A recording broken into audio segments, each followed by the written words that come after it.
probably in the works for longer, but the three-headed monster of the Vomero, Pegasus, and structure is helping to refocus attention, despite the difficulties of the industry.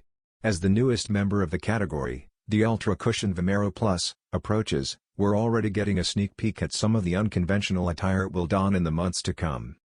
As the most noticeable modification to this Vomero Plus, our reverse swoosh on the lateral side is actually a faithful recreation of the Nike Run Club insignia rather than any sign of Travis Scott influence.